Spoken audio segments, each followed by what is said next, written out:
dilakukan Denny kepada santri? Ya, memang menurut keterangan dari informasi Ada kemungkinan Denny Siregar juga akan dipanggil untuk diperiksa ya, memang informasi yang tidak di Tasikmalaya, Jawa Barat. Bersama Wakil Sekjen Partai Nasdem yang juga anggota Komisi 4 DPR, maksud kami Partai Gerindra yang juga anggota Komisi 4 DPR. PKS ini mengkritik keras menunjukkan Prabowo Subianto dalam politik sektor pada lumbung pangan nasional. Apa yang menyebabkan PKS mengkritik keras? Pertama, Undang-Undang Pertahanan Negara itu disebutkan bahwa ancaman terhadap negara kita bukan hanya ancaman militer, tapi ada ancaman dan itu menurut Anda menjadi fungsi atau tugas dari Kementerian Pertahanan? Salah satu ancaman itu ya dalam perspektif pertahanan, ya kita ada ketahanan suplai senjata dan alutsista, ada namanya ketahanan pangan, ya ada ketahanan farmasi, ada ketahanan energi. Nah, ini pangan, farmasi dan energi ini masuk dalam ketahanan. Mempercayai hal itu. Nah, Pak Prabowo tentu melaksanakan hal itu. Pak Johan, itu adalah argumen dari Bung Andri bahwa ketahanan pangan, ketahanan energi itu juga menjadi kewenangan dari Kementerian Pertahanan sesuai undang-undang. saya tidak percaya itu alasan. Jadi alasan-alasan yang dibuat ini alasan-alasan yang tidak konsisten menurut saya. Kalau kita betul-betul memperhatikan peringatan atau warning dari FAO itu, kita tidak akan mengganggu anggaran pangan kita. Ya, tapi ini kan sudah ketika menunjuk orang, cari-cari alasannya tentang ketahanan nasional segala macam. Nah, saya kutip tadi di Undang-Undang 41/2009 yang dilanggar ini, ayat 2 mengatakan bahwa pemerintah menunjuk menteri untuk melakukan pengendalian terhadap bahan pangan berkelanjutan. Nah, menteri yang dimaksud dalam undang-undang ini, kalau kita baca ketentuan hukumnya itu adalah Menteri Pertanian, bukan Menteri Pertahanan. Itu Menteri Militer dan juga ancaman hibrid. Sebentar, saya ingin sampaikan, Cindy, Pak Prabowo itu hanya diangkat sebagai leading sektornya, tapi tentu melibatkan Menteri Pertanian, karena Menteri Pertanian yang tahu teknisnya.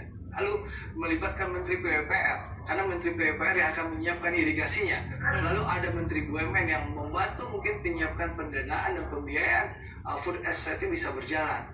Nah, jadi ini kerjasama seluruh kementerian. Kebetulan Pak Prabowo dipercaya oleh Pak Jokowi untuk menjadi leading sektor. Jadi kalau protes PKS berarti? Ya kalau protes sih wajar saja, namanya juga setiap kebijakan diprotes wajar saja.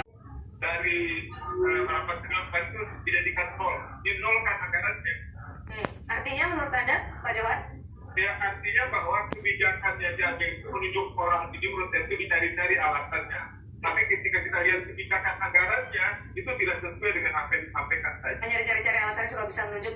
Jadi maksud saya itu kembalikan. Nah, jadi kalau kita bicara tentang pangan harus pakai undang-undang pangan, jangan pakai undang-undang pertahanan. Baik, nah, kalau kita bicara undang-undang pangan, kita kembali kepada potensialnya. Gitu. Jadi, baik Pak Johan, disampaikan, food estate itu adalah cadangan pangan strategis. Jadi yang bertugas untuk membackup seandainya Kementerian Pertanian dan Bulog mengalami krisis pangan, tidak cukup stoknya, maka cadangan pangan strategis ini yang membackup, menyediakan pangannya, mendistribusikan. Kita, Pak Johan tentu silahkan saja bekerja di mitranya sebagai anggota Komisi 4 memperjuangkan itu di Arab. Silahkan nanti dievaluasi apakah ini berhasil atau tidak di akhir tahun ini. Karena dalam berapa bulan ke depan sampai Desember 2000 disampaikan di rapat Komisi 4 sampaikan kepada Menteri Pertanian. Saya tentu menghormati. Tapi yang jelas ya ini sekali lagi saya garis bawahi presiden yang menunjuk Pak Prabowo, ya kan? Nah, presiden itu pemerintah itu harus bertindak berdasarkan undang-undang. Nah, di undang-undang tentang pangan berkelanjutan itu pemerintah menunjuk menteri. Itu kan bahasanya itu. Nah, menteri yang disebut di undang-undang ini adalah Menteri Pertanian, bukan menteri yang lain. Ya, di Undang-Undang Nomor 3 Tahun 2002 pun soal pertahanan negara ada yang namanya ketahanan pangan, bahwa Kementerian Pertahanan ya mempunyai tugas untuk menggelar kekuatan di luar kekuatan militer, yaitu untuk menjaga ketahanan pangan, ketahanan orban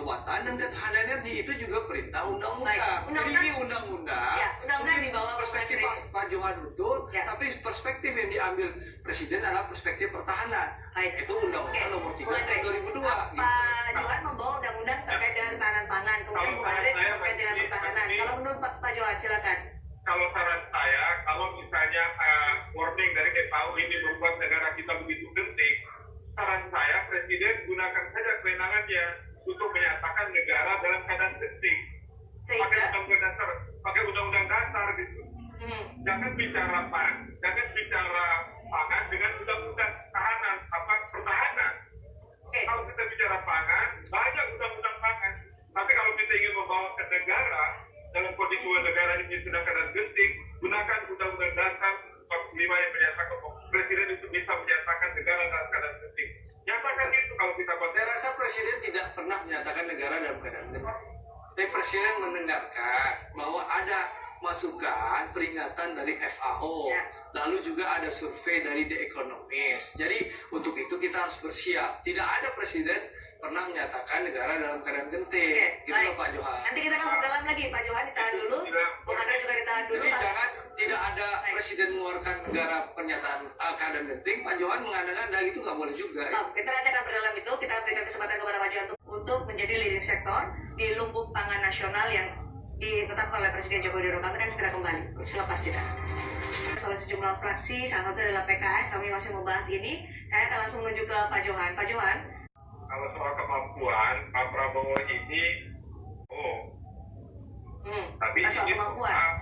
soal cara kita mengelola krisis, gitu. Jadi jangan sampai kita mengatakan bahwa penunjukan Menhan itu karena ada warning dari FAO. Ketika warning FAO keluar dulu, anggaran pertanian dikurangi 7 triliun kok. Anggaran KKP dikurangi jadi 3 triliun kok, dari 6 menjadi 3. Jadi semua sektor pangan itu dikurangi ketika COVID, dan itu dibalik diada-adakan atau tadi ada statement Anda adalah ini dipas-paskan? ya itu tadi undang-undangnya bilang pemerintah menunjuk menteri yang disebut adalah Menteri Pertanian. Yang kedua adalah yang harusnya dibuat oleh pemerintah berdasarkan undang-undang tentang pangan nomor 14 itu adalah Badan Pangan Nasional, bukan badan strategis apa segala macam itu gitu. Bukan kemampuan dipermasalahkan Bung Andre, tapi mengelola negara inilah yang tidak sesuai dengan undang dipersoalkan oleh Pak Johan. Ya, dan lihat. Dan sekali lagi, cadangan strategis logistik ini, cadangan logistik strategis ini bukan hanya bicara soal gerakan yang disesuaikan dengan tanah. Oke, baik soal potensi melanggar undang dipersoalkan oleh Pak Johan, juga nanti jangan ada tumpang tindih dengan kewenangan Menteri Pertanian yang seharusnya menurut Pak Johan ini leading sektor untuk masalah ketahanan pangan Dan nasional. tadi saya sudah sebutkan bahwa ini hanya membackup cadangan logistik strategis. Tentu Menteri Pertanian dan Bulog yang dalam keadaan normal ya sebagai lembaga organik. Nah ini hanya membackup seandainya negara dalam keadaan krisis ya, cadangan logistik strategis inilah yang membackup, yang membantu menyediakan pangan, membantu mendistribusikan. Jadi ini tidak mendowngrade kinerja Menteri Pertanian. Bahkan di dalam food estate ini Pak Prabowo dibantu oleh Menteri Pertanian, Menteri PUPR, Menteri BUMN. Jadi kekhawatiran tumpang tindih kalau Bung Andre menyatakan tidak perlu dikhawatirkan. Ini kerjasama kabinet, kerjasama para menteri gitu loh. Pak, catatan saya, koordinasi di negara kita itu barang mewah, Pak. Ya, data koordinasi itu barang mewah di Indonesia. Sampai hari ini kita tidak perlu sebelum terlalu jauh melangkah, gitu kan. Kembali saja ke undang-undang, percayakan Menteri Pertanian. Kalau Menteri Pertaniannya tidak mampu, reshuffle dia. Sama dengan begini, Pak. Ketika Menteri Pertanian membuat kalung itu kan semua orang ribut. Baik. Bukan soal kemampuan, tapi di luar tupoksi gitu.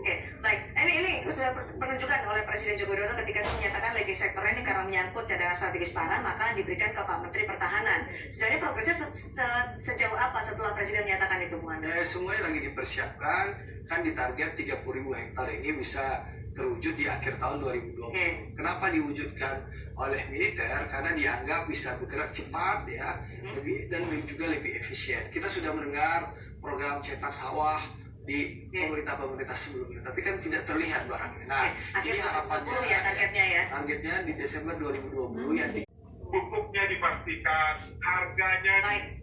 dijamin bagus, itu bukan kita. Karena PKS mengkritik sangat keras soal ini, tadi kan diadakan kemudian dipas-paskan saja. Ada motif politik menurut Anda di balik penunjukan ini? Saya tidak masuk ke situ. Tapi menurut Anda? Sudah. Baik, karena Ini dia ada hanya ketidakcakapan presiden saja. karena yang kemudian muncul di publik adalah ketika kemarin muncul klaim dari Sandiaga Uno bahwa Lumbung Pangan adalah program dari Prabowo Sandi pada Pilpres 2019. Kemudian pendapat yang muncul, apakah ini betul ada deal kesepakatan dari Gerindra dan juga pemerintah? Ini menjadi pembahasan dari publik. Bagaimana Anda menjawab itu, Bung Andre? yang pertama saya ingin deal sama sekali ya. Kan kita tahu Gusti waktu Pilpres kemarin bisa dilihat oleh Pak Jokowi. Mungkin dianggap bagus, bisa saja itu di-blended menjadi Karena program pemerintah. sebelumnya kan ada Jadi pernyataan bisa juga. mungkin saja itu di-blended jadi data dan kinerja. Oke, kita kembali kepada Betul. pembicaraan kita terkait dengan anak dari target 2020 di akhir 2020 bulan Desember, maka sudah dikerjakan untuk lumbung pangan nasional.